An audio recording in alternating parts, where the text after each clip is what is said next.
Audio book वाङ्मय 66 chapter 7 part 8। विभूतिवान व्यक्ति यह करें। विशिष्ट प्रतिभावान व्यक्ति अपने विशेष व्यक्तित्व के द्वारा युग निर्माण की दिशा में विशेष कार्य कर सकते हैं। कलाकारों का योग इस संबंध में विशेष रूप से अभिष्ट है। लेखक, कवि, वक्ता, संगीतज्ञ, चित्रकार, धनी, विद्वान, राजनीतिज्ञ यदि चाहें तो अपनी विभूतियों का सदुपयोग करके नवनिर्माण के लिए बहुत कुछ कर सकते हैं। इस प्रकार के प्रतिभा संपन्न व्यक्तियों के सामने युग निर्माण योजना निम्न सुझाव प्रस्तुत करती है। 61 लेखकों और पत्रकारों से अनुरोध।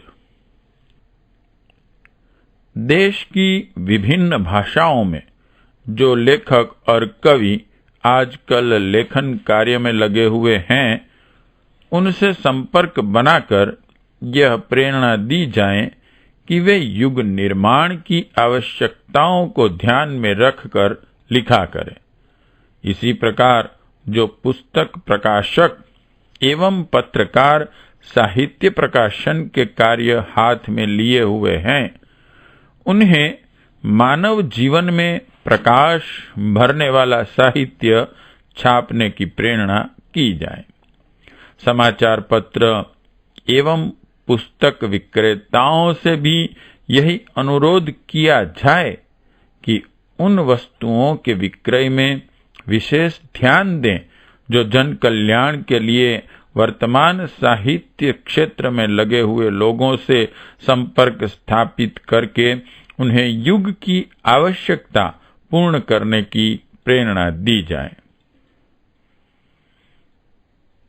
62 युग साहित्य के नवनिर्माता।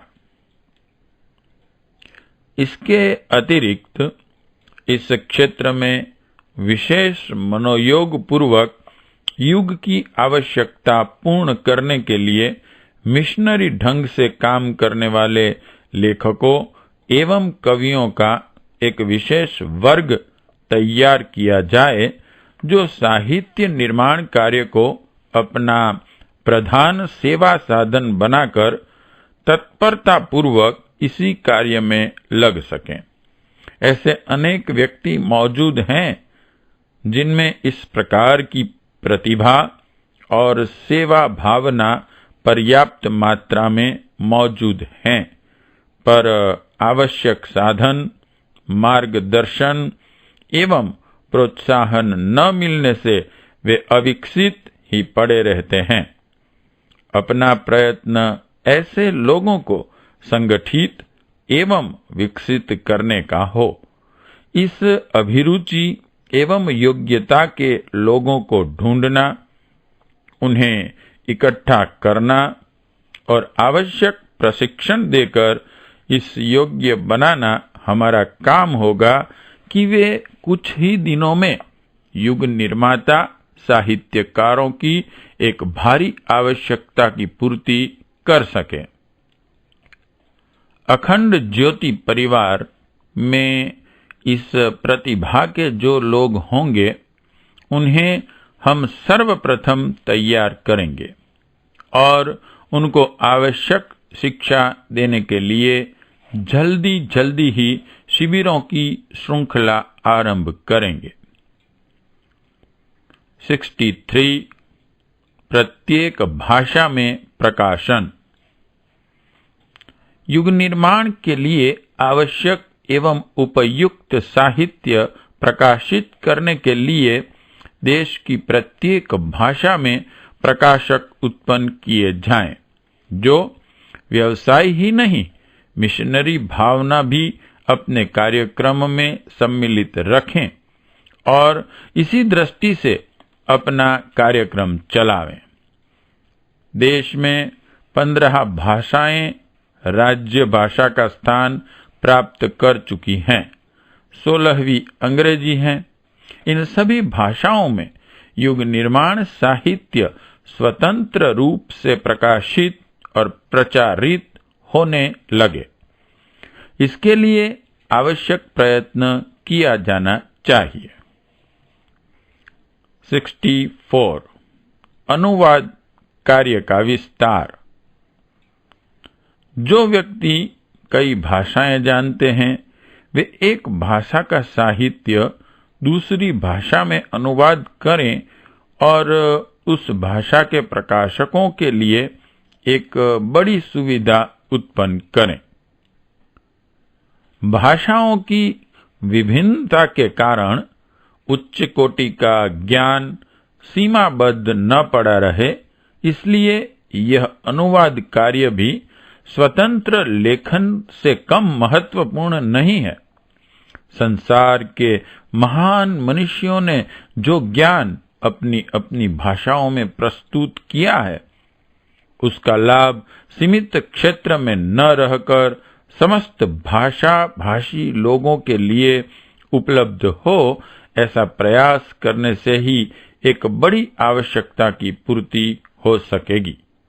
हिंदी भाषा परिवार के साहित्यकार जो उत्कृष्ट रचनाएं प्रस्तुत करें, उनका अनुवाद जल्दी ही देश की 16 भाषाओं में हो जाया करे।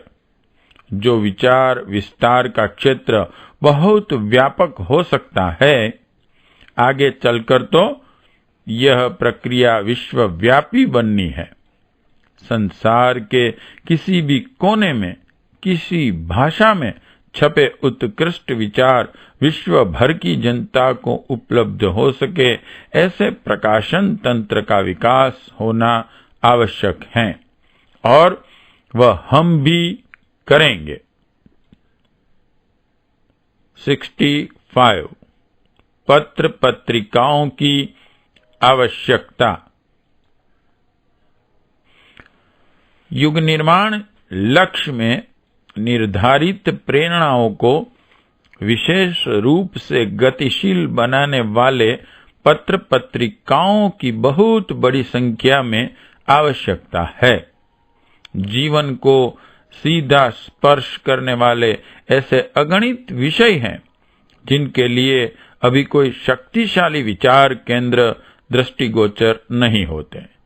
नारी समस्या, शिशु पालन, स्वास्थ्य, परिवार समस्या, अर्थ साधन, गृह उद्योग, कृषि, पशुपालन, समाज शास्त्र, जातीय समस्याएं, अध्यात्म, धर्म, राजनीति, कथा साहित्य, बाल शिक्षण, मनोविज्ञान, मानवता, सेवा धर्म, सदाचार आदि कितने ही विषय ऐसे हैं जिन पर नाम मात्र का साहित्य है और पत्र पत्रिकाएं तो नहीं के बराबर है। आज जो पत्र निकल रहे हैं वे एक खास ढर्रे के हैं, जिनमें न तो मिशनरी जोश हैं और न वैसा कार्यक्रम ही लेकर वे चलते हैं। अब ऐसे पत्र पत्रिकाओं को बड़ी संख्या में प्रकाशित होना चाहिए जो मानव जीवन के हर पहलू पर प्रकाश डाल सकें। योजना के अनुरूप कम से कम 100 पत्र तो इन विषयों पर तुरंत ही निकलने चाहिए, जिनमें आवश्यक योग्यता और उत्साह हो। उन्हें उसके लिए प्रशिक्षित किया जाना आवश्यक है। 66 प्रकाशन की सुगठित श्रृंखला। पुस्तक प्रकाशकों की एक सुगठित ऐसी श्रृंखला होनी चाहिए जो एक एक विषय पर परिपूर्ण साहित्य तैयार करें। श्रृंखला से संबद्ध प्रकाशक एक दूसरे से अपनी पुस्तकों का विनिमय कर लिया करें।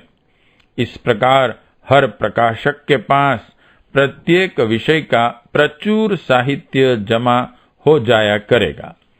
अपनी निजी दुकान चलाकर फेरी से, विज्ञापन आदि से जैसे भी उपयुक्त हो, इस साहित्य का विक्रय किया जाए।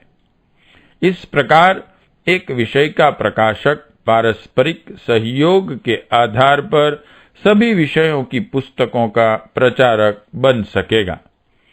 अनेक वस्तुएं पास में होने से विक्रय संबंधी असुविधा भी न रहेगी। 67 युग निर्माण प्रेस। प्रायः प्रत्येक नगर में एक युग निर्माण प्रेस होना चाहिए, जिसके माध्यम से उसके संचालक अपनी रोजी रोटी सम्मानपूर्वक कमा लिया करे और साथ ही उस केंद्र से आसपास के क्षेत्र में भावनाओं के विस्तार का कार्यक्रम चलता रहे।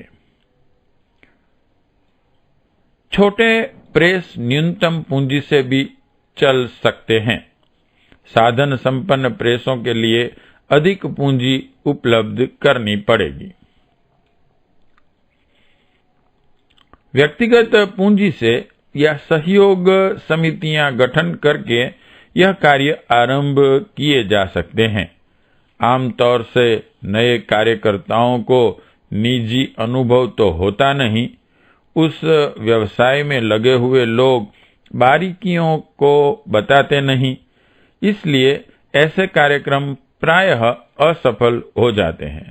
पर जब उन्हें सांगोपांग शिक्षण उपलब्ध हो जाएगा तो फिर किसी कठिनाई की संभावना न रहेगी और ऐसे प्रेस प्रत्येक नगर में चलने लगेंगे।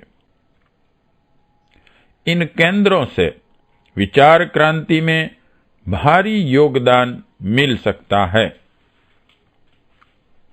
68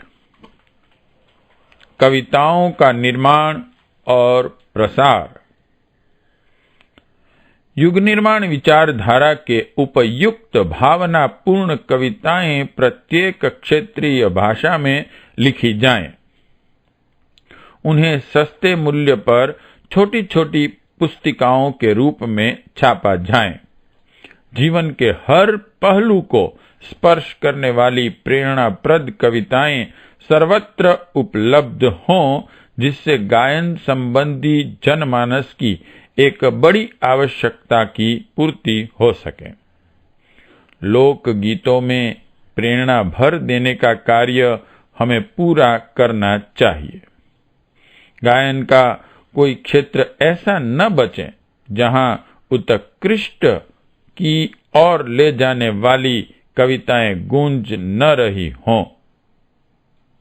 स्त्रियों द्वारा गाए जाने वाले गीत मंगल अवसर की आवश्यकता के अनुरूप लिखे, छापे और उन्हें सिखाए जाने चाहिए। उच्च साहित्य क्षेत्र से लेकर हल जोतते हुए किसानों तक में गाए जाने योग्य प्रेरणाप्रद कविताओं की भारी आवश्यकता है।